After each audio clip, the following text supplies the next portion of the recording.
संत शिरोमणि आचार्य गुरुवर श्री विद्यासागर जी महाराज की जय।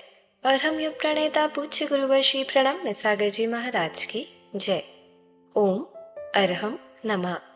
स्वाध्याय प्रेमी बंधुओं, आप सभी का आचार्य उमा स्वामी द्वारा विरचित गागर में सागर भरने वाले अनोखे ग्रंथ श्री तत्वार्थ सूत्र ग्रंथराज जी के स्वाध्याय में स्वागत है।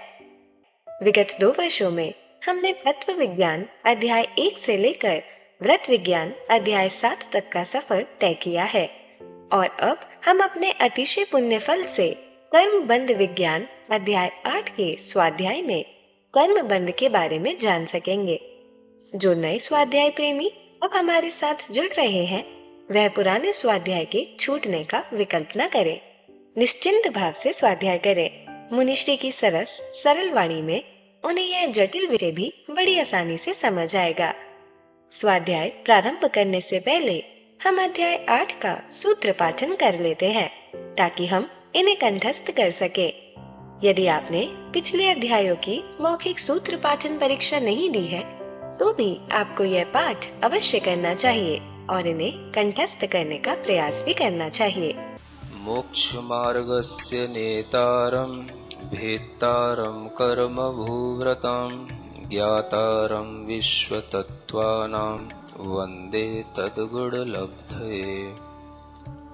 मिथ्या दर्शना विरति प्रमाद कषाय योगा बंध हेतवः सकषायत्वात् जीवः कर्मणो योग्यान् पुद्गला नादत्ते स बन्धः प्रकृति स्थित्यनुभव प्रदेशास्तद विधेयः आद्यो ज्ञान दर्शनावरण वेदनीय मोहनीयायुर्नाम गोत्रांतरायाः पंच नवद्व्यष्टाविंशति चतुर्द्वि चत्वारिंशत् द्विपंच भेदा यथाक्रमम् मतिश्रुतावधि मनः पर्यय केवलानाम् चक्षुरचक्षुरवधि केवलानाम् निद्रा निद्रा निद्रा प्रचला प्रचला प्रचला स्त्यान ग्रद्धयश्च स दशत वेद्ये दर्शन चारित्र मोहनीया कषाय कषाय वेदनीयाख्या स्त्री द्वि नव षोडश भेदा सम्यक्तु मिथ्यात्तु तद्भयान्य कषाय कषायौ हास्य रत्य रति शोक भय जुगुप्सा स्त्री पुण्य पुंसक वेदा अनंतानुबंध्य प्रत्याख्यान प्रत्याख्यान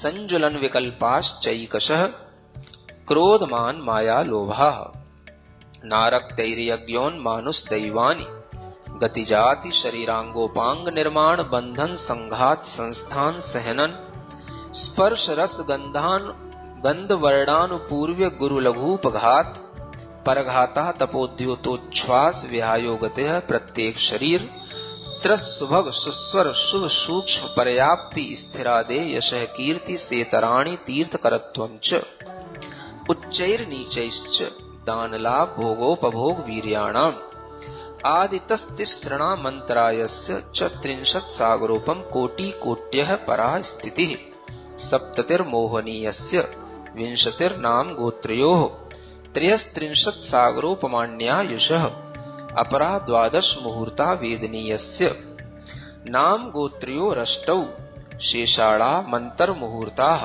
विपाकोनुभवः स यथानाम ततश्च निर्जरा नाम प्रत्ययाः सर्वतो योग विशेषात् सूक्ष्मैक क्षेत्रावगाः स्थिताः सर्वात्म प्रदेशेष्वनन्तानन्त प्रदेशाः सद्वेद्य शुभायोर्नाम गोत्राणि पुण्यम अतोन्यत पापम इति तत्वार्थ सूत्रे 8मोऽध्यायः।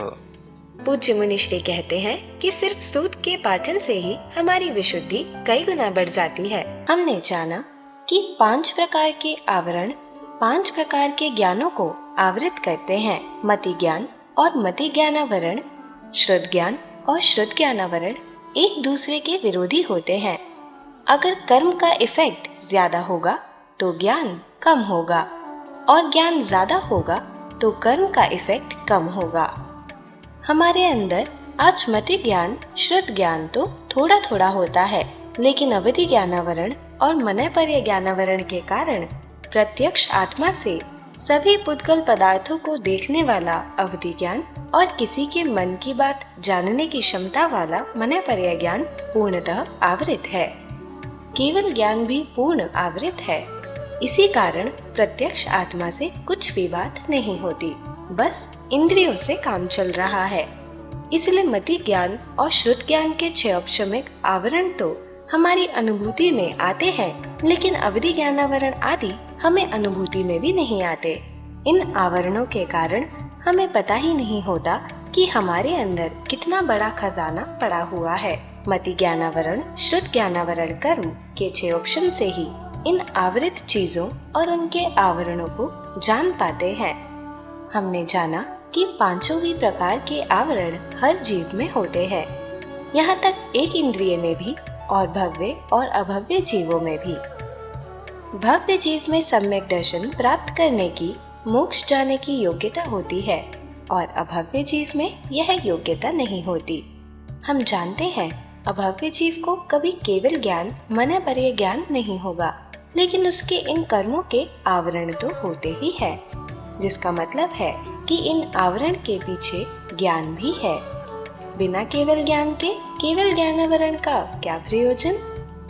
यानी केवल ज्ञान और मनःपर्य ज्ञान अभव्य जीव में भी होता है। यह शक्ति रूप होता है, अभिव्यक्ति रूप नहीं। यानी उसके अंदर वैसा पोटेंशियल है, लेकिन कभी अपीयरेंस नहीं होगी। इसका आवरण इतना सॉलिड, डेंस, सशक्त होता है कि अभव्य जीव इसको कभी भी हटाने की योग्यता नहीं रखता। अभव्य जीव के अंदर केवल ज्ञान होता है, लेकिन उसको कभी केवल ज्ञान नहीं हो सकता। यह कंफ्यूजिंग बातें हैं। मुनिश्री ने समझाया कि शक्ति रूप केवल ज्ञान जो आवरण के कारण से कभी नहीं होता है, उसे समझने के लिए हमें द्रव्यायतिक और पर्यायतिक नयों का आलंबन लेना होगा। द्रव्यायतिक नय द्रव्य के स्वभाव, उसकी शक्ति को बताता है। पर्यायतिक नय पर्याय और पर्याय की शक्ति को बताता है। पर्याय में उसके अंदर परिणमन स्वभाव हो जाता है। बिना परिणमन के वह केवल द्रव्य ही रहता है। जैसे जो पानी में पकी दाल की पर्याय बदल जाती है, लेकिन ठर्रा मूंग परिवर्तित नहीं होती, वह दाल होते हुए भी खाई नहीं जाती। इसी प्रकार पर्यायतिक नय से केवल ज्ञान भी एक पर्याय है, परिणति है जो प्रकट होनी चाहिए, लेकिन अभव्य जीव में यह प्रकट नहीं होती। अभव्य जीव में द्रव्यार्थिक नय से केवल ज्ञान कहा जाएगा, पर्यायार्थिक नय से केवल ज्ञान कभी नहीं होगा। हमने जाना कि द्रव्य की शक्ति और पर्याय की शक्ति 2 अलग अलग चीजें हैं। द्रव्यार्थिक नय से द्रव्य की निहित शक्ति तब तक किसी काम की नहीं जब तक उसकी पर्याय प्रकट ना हो। पर्याय के प्रकट होने से द्रव्य की महत्ता बनती है। केवल ज्ञान अरिहंत दशा की पर्याय प्रकट होने से जीव द्रव्य पूजित हो जाता है। मुनिश्री ने समझाया कि द्रव्य दृष्टि रखने वालों ने आज पर्याय दृष्टि को ओझल कर दिया है और एकांत मिथ्या दृष्टि हो गए हैं। सभी जीव द्रव्यों का ज्ञायक स्वभाव है, लेकिन उसका प्रयोजन पर्याय में उसके प्रकट होने से है। भव्य में यह पर्याय प्रकट होती है। सम्यक दर्शन की पर्याय आने से उसकी योग्यता बढ़ती है। तो चलिए अब हम चलते हैं कर्म बंध विज्ञान की कक्षा की ओर। मोक्ष मार्गस्य नेतारं भेत्तारं कर्मभूरतां ज्ञातारं विश्वतत्त्वानां वन्दे तद्गुणलब्धये। देवादिदेव आदिम तीर्थंकर श्री ऋषभनाथ भगवान की, वर्तमान शासन नायक श्री वर्धमान महावीर भगवान की, परम पूज्य आचार्य गुरुवर श्री विद्यासागर जी महाराज की। जैसे दाल होती है, तो दाल में जो दाल पानी में पक गई, परिणमन कर गई, तो उसकी दाल की पर्याय बदल गई। और जिस दाल में दाल जैसी दिखते हुए भी वो परिवर्तित ना हो, वो ठर्रा मूठ की तरह हो, तो वह दाल दाल तो कहलाएगी, लेकिन कभी भी वो दाल की पर्याय ऐसी नहीं बनेगी कि वो खाई जाए। दोनों अंतर हो गया। इसी तरीके से 2 नयों के आलंबन से इस चीज को सिखाया जाता है कि द्रव्य की जब शक्ति की बात आए, द्रव्य के स्वभाव को बताने की बात आए, तो आप द्रव्यार्थिक नय की अपेक्षा समझना। द्रव्यार्थिक नय से आत्मा में केवल ज्ञान की शक्ति है। पर्यायार्थिक नय से केवल ज्ञान की पर्याय जो प्रकट होनी चाहिए वो प्रकट नहीं होगी, इसलिए पर्यायार्थिक नय से उसमें कभी भी वह पर्याय पर्याप्त उत्पन्न नहीं होगी, प्रकट नहीं होगी। तो अभव्य जीव में द्रव्यार्थिक नय से केवल ज्ञान कहा जाएगा, पर्यायार्थिक नय से केवल ज्ञान कभी नहीं होगा। इसलिए केवल ज्ञान को भी एक पर्याय कहा जाता है, क्योंकि यह भी एक परिणति है, एक परिवर्तन है। जो ज्ञान का इस रूप में परिवर्तन हो जाना कि वो ज्ञान बिल्कुल सभी पदार्थों को प्रत्यक्ष देखने लग जाए, वह ज्ञान की परिणति जो केवल ज्ञान के रूप में हो रही है, वह केवल ज्ञान भी एक पर्याय है, और यह पर्याय की शक्ति का प्रकट होने से ही होगा। तो दो चीजें हो गई, एक द्रव्य की शक्ति और एक पर्याय की शक्ति। अब आप देखो, द्रव्यार्थिक नय से द्रव्य की शक्ति तो निहित है जो उस द्रव्य में है, लेकिन वह द्रव्य की शक्ति तब तक कोई काम की नहीं है जब तक कि उसकी पर्याय प्रकट ना हो। समझ आ रहा है?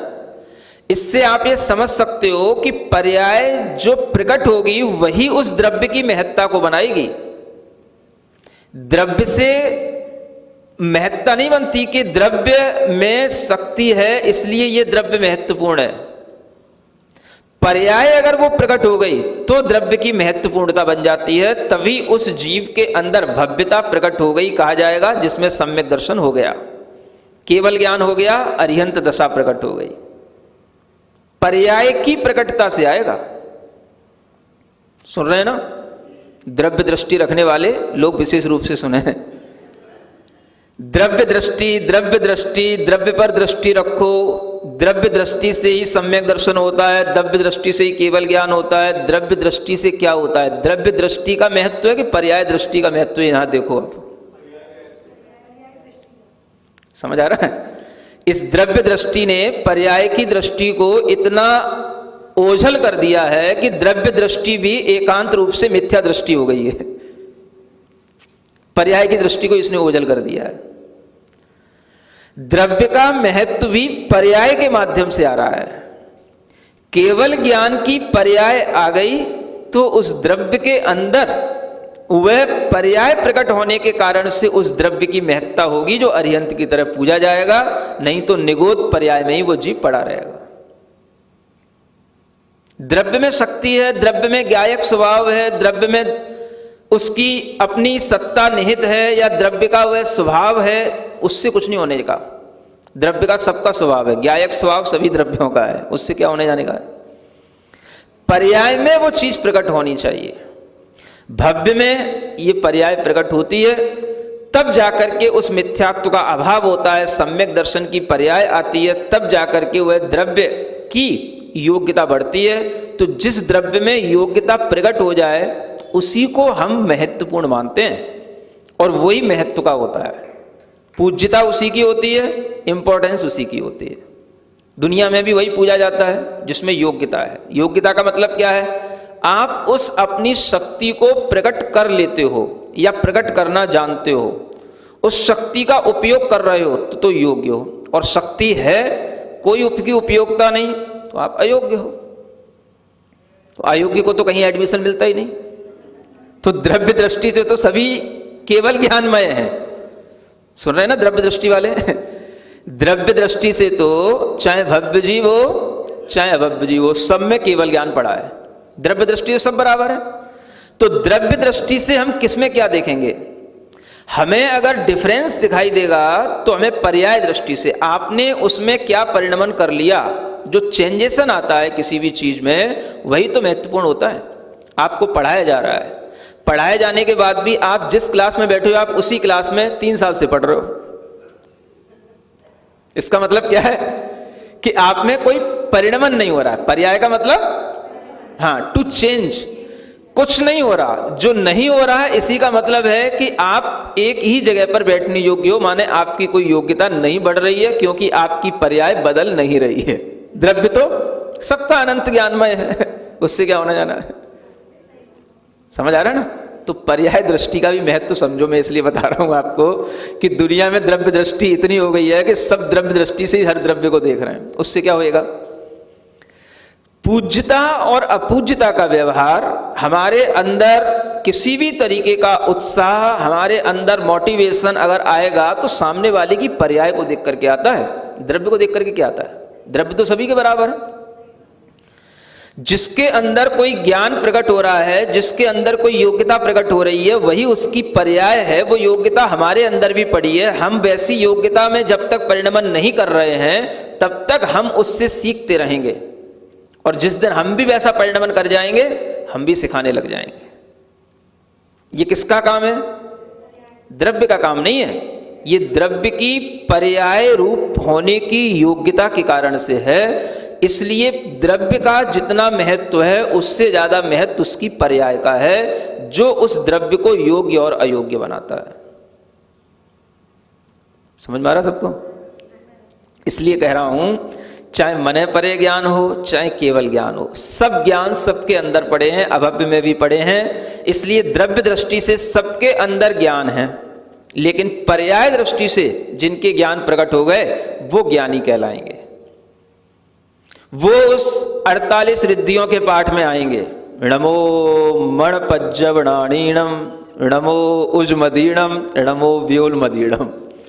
ऋजुमती मने परे ज्ञानियों को मेरा नमस्कार हो। विपुलमती मने परे ज्ञानियों को मेरा, कौन से ज्ञानियों को? सबके अंदर तो ज्ञान है महाराज। द्रव्य दृष्टि से देखो, सब में ज्ञान पड़ा है। जिनके अंदर ज्ञान पड़ा है सबके अंदर उनको नमस्कार नहीं हो रहा है। नमस्कार किसको हो रहा है? जिसमें पर्याय दृष्टि से वो पर्याय प्रकट हो गई हो। तो पर्याय दृष्टि से ही पर्याय को देखा जाता है। और देखो, पर्याय ही द्रव्य का मूल्य करा रही है। पर्याय अगर उसकी बदल गई तो द्रव्य का मूल्य हो जाता है। सोना पड़ा हुआ है पत्थर के अंदर, अगर उस पत्थर में से सोना निकल गया और सोना अपना पूरा प्योरिफिकेशन का प्रोसेस होने के बाद में वो बिल्कुल गोल्ड के रूप में आ गया, तो उसके कारण से उस सोने की जो वैल्यू बढ़ गई, वो क्या बढ़ गई? वो उसकी पर्याय चमक गई, उससे उस सोने की कीमत बढ़ गई। नहीं तो सब उसको पत्थर की तौल में तौल रहे थे, सब उसको पत्थर की तरह उसका यूज कर रहे थे। और जब वो सोने के रूप में आ गया तो सोने की तरह ट्रेजरी में रख करके रख रहे हैं। समझ आ रहा है? उसको रखने के कारण से अपने आप में मैं इतना सोने का मालिक हूं, इतना मेरे पास इतने लाख का सोना है, उससे फीलिंग आती है कि हाँ मैं कुछ हूं। पत्थर को कौन रखता है ट्रेजरी में? समझ लो, द्रव्य दृष्टि का मतलब है केवल पत्थर को देखना, और पर्याय दृष्टि का मतलब है पत्थर में सोना देखना। समझ आ रहा है? द्रव्य दृष्टि का मतलब है केवल चाहे भव्य हो चाहे अभव्य हो सब में ज्ञान देखना, और पर्याय दृष्टि का मतलब है जिनमें ज्ञान प्रकट हो गया है, जो जिनेंद्र देव बन गए हैं, जो अरिहंत हो गए हैं, उनमें ज्ञान देखना। ऐसा ज्ञान होता है। उनमें क्या ज्ञान दिखेगा? अभव्यों में क्या ज्ञान देखोगे? वो तो अस्तित्व सिर्फ इसलिए वहां बताया जा रहा है द्रव्यार्थिक नय से, क्योंकि अगर ये भी नहीं मानेंगे तो फिर इन ज्ञानावरण कर्मों का भी वहां कोई काम नहीं है। क्योंकि आवरण तो उसी चीज के ऊपर होगा जो कोई चीज को आवृत किया जाए। आवरण करने वाली भी चीज होनी चाहिए और आवरण के योग्य भी चीज होनी चाहिए, दोनों चीजें होनी चाहिए, तब तो वो आवरण कहलाएगा। नहीं तो आवरण किस चीज का? तो द्रव्य दृष्टि से वहां पर केवल ज्ञान है, लेकिन वह केवल ज्ञान वहां पर कभी भी कोई भी किसी भी तरह का काम का नहीं, किसी भी तरह का उस ज्ञान की कोई योग्यता नहीं। योग्यता जो आएगी ज्ञान में वो पर्याय दृष्टि से ही आती है। इसलिए पर्याय दृष्टि से आपको द्रव्य की ओर दृष्टि डालना चाहिए। जिनमें पर्याय प्रकट हो गई है उनके द्रव्य को देखो, और वैसी पर्याय हमारे द्रव्य में प्रकट हो ऐसा सोचो। नहीं आया समझ में? द्रव्य दृष्टि से तो सब ऑल आर सेम, चाहे भव्य हो चाहे अभव्य हो। पर्याय दृष्टि का ये महत्व है कि जिसके कारण से हम समझते हैं ये हमारे लिए पूज्य हो गया, ये योग्य हो गया, इससे हमें सीखना है, ये हमसे बड़ा हो गया, इसकी पर्याय प्रकट हो गई, इसमें पुरुषार्थ आ गया, इसने अपना कार्य कर लिया। तो दुनिया में सब कुछ पर्याय से ही चल रहा है। आपको कहीं भी जॉब मिलती है, आपकी द्रव्य दृष्टि से नहीं मिलती है। किस दृष्टि से मिलती है? सबने IIT कर ली, कर लो, सबके पास में IIT का सर्टिफिकेट है, सबको मिल जाती जॉब क्या? उसमें भी आपको अपनी वो योग्यता दिखानी पड़ती है कि हम किस काम के कितने योग्य हैं। आपके लिए केवल IITian होना जरूरी नहीं है, उसके साथ आपकी अपनी योग्यता भी होनी चाहिए कि हम कितना काम कहां पर कितनी स्थिति में बैठ करके कर सकते हैं। वो भी चीज आपकी पर्याय है, और उस पर्याय में भी आपको ये दिखाना पड़ेगा कि वास्तव में हमने IIT का केवल प्रमाण पत्र नहीं लिया है, हमें उसके साथ कुछ नॉलेज भी आई है, हमारे अंदर कुछ चेंज भी आया है। नहीं तो प्रमाण पत्र कहीं किसी को मिल भी जाए तो जॉब तो सबको नहीं मिल जाएगी। तो हर चीज पर्याय के साथ ही महत्वपूर्ण होती है। समझ आ रहा है? इसलिए द्रव्य दृष्टि की जितनी महत्ता रखते हो उतनी पर्याय दृष्टि की भी महत्व को जानो, ये मुख्य बात है। ये ज्ञानावरण कर्म जो हैं ये हमारी द्रव्य शक्ति को ही रोक रहे हैं और पर्याय शक्ति को भी रोक रहे हैं। इन ज्ञानावरणी कर्मों के अभाव में हमारी पर्याय प्रकट होगी, तभी हमारी द्रव्य की शक्ति प्रकट होगी। इसलिए कभी ऐसा नहीं होता कि द्रव्य तो हमेशा सबका शुद्ध बना रहे और पर्याय केवल जो है उस द्रव्य की अशुद्ध बनी रहे। ऐसा नहीं होता। क्यों नहीं होता? क्योंकि पर्याय अगर अशुद्ध है तो द्रव्य की अशुद्धता को बता रहा है। अगर उसमें से अभी सोना नहीं निकला है तो पत्थर के रूप में ही है, और जिस दिन पर्याय शुद्ध हो जाएगी उसी दिन उसका द्रव्य शुद्ध हो जाएगा। तो ये लोग इतना गलत सीख रहे हैं दुनिया में, द्रव्य शुद्ध है पर्याय अशुद्ध है। ये सिद्धांत का ज्ञान नहीं होने के कारण से अब सीख रहे हैं और सिखाया जा रहा है। जिस समय पर्याय शुद्ध होगी तभी द्रव्य शुद्ध होएगा। पर्याय प्रकट हो गई यानी द्रव्य में प्योरिफिकेशन हुआ, तभी उसकी पर्याय प्रकट हो गई। कोई भी बर्तन आप मांजते हो, धोते हो, तो उस बर्तन में भी जो कुछ भी कालिमा लगी रहती है तो उस बर्तन की ही कालिमा कहलाती है। जब वो बर्तन की कालिमा हट जाती है तभी कहा जाता है हाँ ये बर्तन चमक गया है। अब आप कहो कि नहीं बर्तन तो भीतर शुद्ध है, प्योर है, कालिमा से कोई फर्क नहीं पड़ता है, वो तो ऊपर ऊपर लगी है। अगर कोई फर्क नहीं पड़ता है तो फिर उसी में दूध पी लो, उसी में दाल खा लो, उसी में से सब कुछ कर लो। समझ आ रहा है? तो जिस तरह से ये प्रैक्टिकली अपने आप में फिट नहीं है बात, उसी तरीके से आचार्य कहते हैं ज्ञान ज्ञान सब में होता है, लेकिन वह ज्ञान जो प्रकट होएगा वो ही हमारे काम का है, जो प्रकट नहीं है वो ज्ञान हमारे कोई काम का है ही नहीं। तो सोता हुआ पड़ा हुआ है, अंधकार में पड़ा हुआ है। इसलिए ये 5 प्रकार के आवरणों का ज्ञान करके हमें समझना है कि जितना जितना हम अपने ज्ञान का आवरण हटाएंगे उतना ही हमारा ज्ञान उन्नति को प्राप्त होगा। ज्ञान बढ़ेगा तो हमारी आत्मा की उन्नति बढ़ेगी। आत्मा का विकास ज्ञान का विकास इसीलिए कहा जाता है। इसलिए सब कोई ज्ञान के पीछे दौड़ता है, लेकिन वो ज्ञान जो केवल हमारे लिए जॉब के लिए काम आ रहा है उस ज्ञान के पीछे दौड़ने से काम नहीं होगा। वो ज्ञान जिससे कि हमें तत्व का ज्ञान आए, हमारे अंदर स्व और पर का निश्चय हो, वो ज्ञान हमारे काम में आएगा। उससे ये आवरण हटेंगे और उसी के माध्यम से हमारी आत्मा का विकास होगा। ठीक है ना? तो ये ज्ञानावरण को समझना बड़ा जरूरी था। इसलिए आपको ये ज्ञानावरण के माध्यम से ये अपने अंदर कितनी शक्तियां पड़ी हैं, ये ज्ञान की 5 विशेष शक्तियां समझ लो और उन 5 के भी असंख्यात भेद हैं, क्योंकि एक एक शक्ति भी असंख्यात प्रकार की है। तो इन सब शक्तियों को आवृत करने वाले कर्म अलग अलग टाइप के हैं। इनमें से जितने जितने कर्मों का हम अभाव करते जाते हैं उतना ही हमारा ज्ञान प्रकट होता चला जाता है, और उसी के माध्यम से सब जीवों को पता पड़ता है कि इसके अंदर कितना ज्ञान किस तरह के क्षयोपशम के साथ में है। ठीक है ना। तो आज के लिए इतना ही पर्याप्त है। महावीर भगवान की ओम अरहम नमः। तो चलिए आज के कक्षा की एक क्विक रिवीजन कर लेते हैं। हमने जाना कि जिस द्रव्य में योग्यता प्रकट हो जाए वही महत्वपूर्ण, पूज्य, इम्पोर्टेंट माना जाता है। दुनिया में भी योग्य ही पूजा जाता है। जो अपनी शक्ति को प्रकट कर लेते हैं या प्रकट करना जानते हैं उन्हें यहाँ योग्य कहा है, और जिनमें शक्ति की उपयोगिता नहीं है वह अयोग्य है। अयोग्य को कहीं एडमिशन नहीं मिलता। मुनिश्री ने समझाया कि द्रव्य दृष्टि से तो भव्य अभव्य सभी केवल ज्ञान में है। पर्याय दृष्टि से हमें इनमें अंतर दिखाई देता है। किसी भी चीज में हो रहे परिणमन, चेंज ही महत्वपूर्ण होते हैं, क्योंकि अगर आपकी पर्याय नहीं बदल रही तो आपकी योग्यता नहीं बढ़ रही।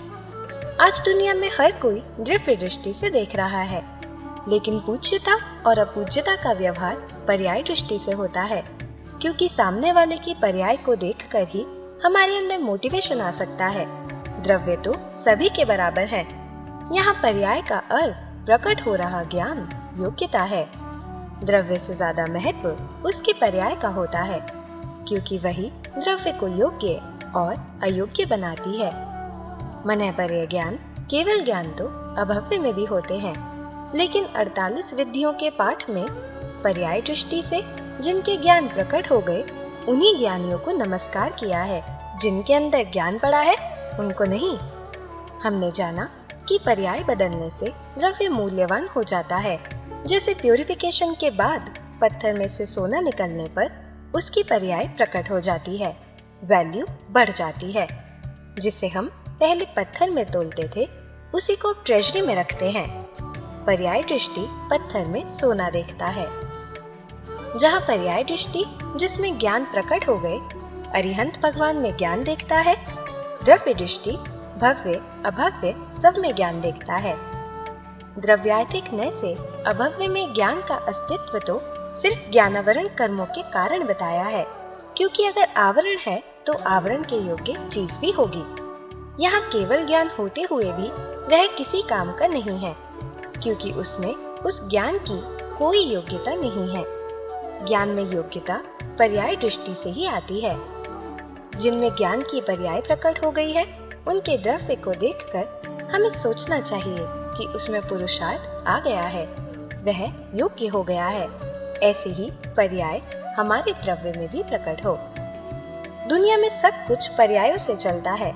अगर सब IIT कर लें तो भी जॉब योग्यता दिखाने वाले को मिलती है। केवल IIT का प्रमाण पत्र ही नहीं, उनके अंदर कुछ नॉलेज और चेंजेस भी आने चाहिए। हमने जाना कि ज्ञानावरण कर्म हमारी द्रव्य और पर्याय दोनों की शक्ति रोकते हैं। इनके अभाव में हमारी पर्याय प्रकट होगी और तभी द्रव्य की शक्ति प्रकट होगी। जब पर्याय शुद्ध होगी तभी द्रव्य शुद्ध होगा।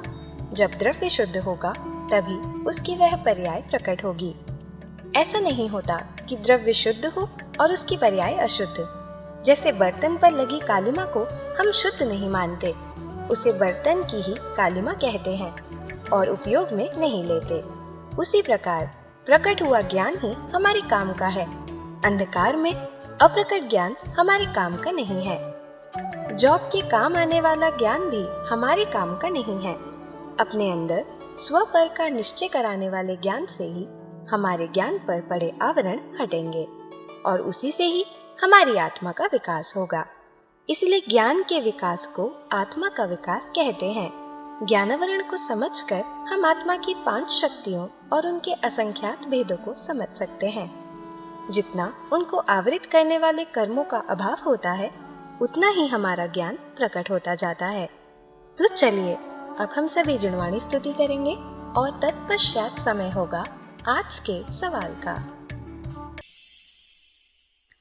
सिरिजिणवाणी जग कल्याणी जग जन मदतम मोहरी जनमण हारी गढ़हर हारी जम जरा भव रोग हरि तिथ्य राणम दिव्य झुणिम जो पड़ई सुणई मय्ये धारई राणम सौख मणंतम धरिय सासद मोक्ष पदम पावई सासद मोक्ष पदम पावई। अब समय है आज के प्रतियोगिता प्रश्न में भाग लेकर आकर्षक पुरस्कार जीतने का। आप अपने फोन को QR कोड स्कैन करने के लिए तैयार रखें या दिए गए लिंक पे जाएं। आप अपना उत्तर चुनकर हमें कल शाम 5 बजे तक भेज सकते हैं। 3 भाग्यशाली विजेताओं को मिलेंगे आकर्षक पुरस्कार। विजेताओं का नाम इसी कार्यक्रम में हर रविवार को घोषित किया जाएगा। साथ ही सभी प्रश्नों के सही उत्तर भी बताए जाएंगे। आज का सवाल है, सभी जीव केवल ज्ञानमय किस दृष्टि से हैं? भव्य दृष्टि से, अभव्य दृष्टि से, द्रव्य दृष्टि से, पर्याय दृष्टि से। अध्याय 8 की कक्षा 20 के आज के सवाल का सही उत्तर है मनापर्य ज्ञानावरण कर्म। अगर आप किसी कारणवश कोड को स्कैन ना कर पाए हों तो आप क्लास की वेबसाइट पर जाकर भी उन्हें अटेम्प्ट कर सकते हैं। इस लिंक पर जाएं या QR कोड को स्कैन करें।